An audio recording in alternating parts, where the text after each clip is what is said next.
Hi అండి అందరికీ. నేను మీ సీత. ఎలా ఉన్నారండి అందరూ? బాగున్నారు కదా? నేనైతే చాలా బాగున్నానండి. మీరు కూడా బాగుండాలని మనస్ఫూర్తిగా కోరుకుంటున్నాను. ఫస్ట్ టైం నా వీడియో చూస్తుంటే ప్లీజ్ సబ్స్క్రైబ్. ఈరోజు రెసిపీ వచ్చేసి కొబ్బరి జున్ను. ఈ కొబ్బరి జున్ను మనం ఇంట్లోనే టేస్టీగా చాలా సింపుల్‌గా ఎలా చేసుకోవాలో చూసేద్దామండి. మనకి ఇంట్లో కొబ్బరికాయలు ఎక్కువగా మిగిలిపోతూ ఉంటాయి కదండీ! ఆ మిగిలిపోయినప్పుడు మనం ఏం చేసుకుంటాం, వేస్ట్ అయిపోతాయి కదా! అలా వేస్ట్ కాకుండా ఇలాగా 5, 6 నిమిషాల్లో అయితే మీకైతే స్వీట్ రెడీ అయిపోద్దండి. ఇలాగా కొబ్బరి స్వీట్ రెసిపీనైతే తయారు చేసుకోండి. చాలా బావుంటదండి. చాలా టేస్ట్‌గా కూడా ఉంటది. ఈట్లికి కావాల్సిన పదార్థాలేంటో చూసేద్దాం రండి. చూసారు కదా! నేనైతే కొబ్బరి ముక్కలనైతే ఎనకాల ఉన్న బ్లాక్ పార్ట్‌నంతా తీసేసుకున్నానండి. తీసేసుకొని ఇలా చిన్న చిన్న ముక్కల కింద అయితే కట్ చేసుకున్నాను.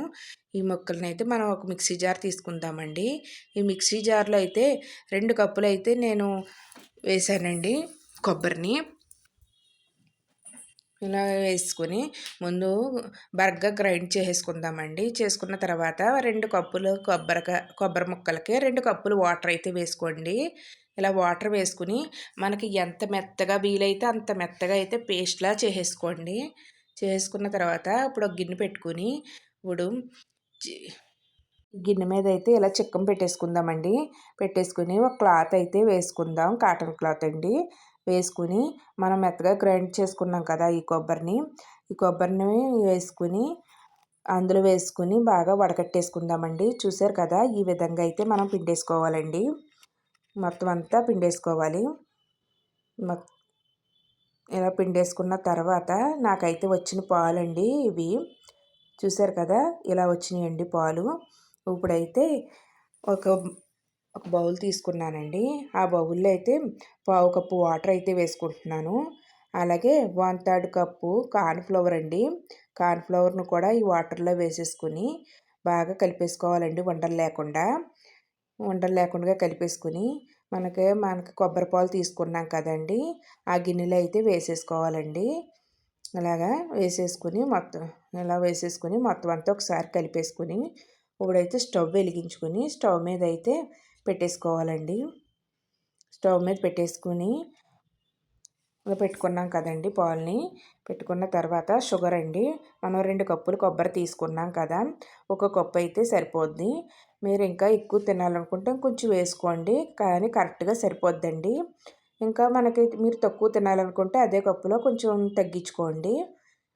సరిపోద్ది. ఇలా మనం ఇది కలుపుతానే ఉండాలండి. ఉండలు కట్టేస్తూ ఉంటది. మంట సిమ్‌లో పెట్టేసుకొని అలా కలుపుకుంటూ ఉండాలండి. కొంచెం దగ్గర పడేదాకా కలుపుకోవాలండి. చూసుకోండి. పలసగా ఉంటే అయితే జున్ను రాదు. కొంచెం చిక్కగానే ఉండాలండి. చూసుకోండి. ఈ కంటెస్ట్‌లో ఉంటే సరిపోద్దండి. నేను ఒక గాజు బౌల్ అయితే తీసుకున్నాను. ఆ బౌల్‌లో అయితే వేసుకున్నానండి. మీ దగ్గర గాజు బౌల్ లేకపోతే స్టీల్ బౌల్‌లో కూడా వేసుకోవచ్చండి. గాజుది అవసరం లేదు. ఇప్పుడు ఇలా వేసేసుకున్న వాటిల్ని కొంచెం చల్లారిపోయాక మూత పెట్టేసుకొని ఫ్రిడ్జ్‌లో ఒక గంట సేపు పెట్టేసుకోవాలండి. ఒక గంట సేపు ఫ్రిడ్జ్‌లో పెట్టుకోవాలి. గంట అన్నదే ఇంకొంచెం ఎక్కువ టైం అయినా పర్వాలేదు. తక్కువ టైం కాకుండా చూసుకోండి. చూసారు కదా! నేను ఒక గంట తర్వాత అయితే ఈ విధంగా అయితే తీసానండి. తీసి ఒక ప్లేట్ తీసుకుని ప్లేట్లోకి అయితే ఇలా వేస్తాను. చూసారు కదా! మనకి ఎక్కడ కూడా బౌల్‌కి అంటుకోకుండా వచ్చింది. అంత స్మూత్‌గా ఉందండి. చూడండి ఎంత బాగుందో. స్మూత్‌గా మృదువుగా. ఇప్పుడైతే దీన్ని ముక్కల కింద అయితే కోసేసుకుందామండి. నేనైతే 4 ముక్కల కింద అయితే కోసుకుంటున్నాను. ఇలా కోసుకోవాలండి.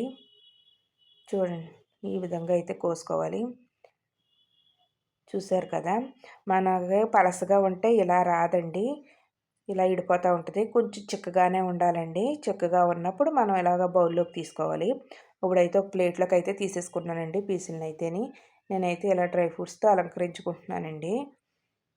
ఇలా అలంకరించుకున్నాను అండి. చూసారు కదా! మనకి కొబ్బరికాయలు వేస్ట్ అవ్వకుండా ఎలా అయితే జున్ను కింద అయితే చేసుకోవచ్చండి. చాలా బాగుంటుందండి. నోట్లో వేసుకుంటే వెన్నలా కరిగిపోతూ ఉంటుంది. మనకి తక్కువ ఐటమ్స్తో మనం ఇలా జున్ను చేసుకోవచ్చండి. చూడండి ఈ విధంగా అయితే చేసుకోండి. చాలా బాగుంటుందండి. చాలా టేస్ట్‌గా కూడా ఉంటుంది. పిల్లలకి పెద్దలకి కూడా చాలా ఇష్టంగా తింటారు. మీరు ఒకసారి చేసి పెడితే. అలాగే నా వీడియో నచ్చితే మీ ఫ్రెండ్స్కి రిలేటివ్స్కి షేర్ చేయండి. అలాగే వీడియో చూసి లైక్ చేయండి. ఈ రెసిపీని ట్రై చేసి నాకైతే కామెంట్లో చెప్పండి మీకు ఏ విధంగా వచ్చిందో. చూసారు కదా, చాలా బాగుంటుందండి ఈ జున్ను అయితే. పాలు లేకుండా జున్ను అంటే ఇలా ఈ కొబ్బరి జున్ను అయితే చాలా టేస్ట్ అండి. ఈ టేస్ట్ అయితే మీరు చేసుకుని తిన్న తర్వాత తెలుస్తుందండి ఈ టేస్ట్. బాయ్ అండి. నెక్స్ట్ వీడియోలో కలుసుకుందాం.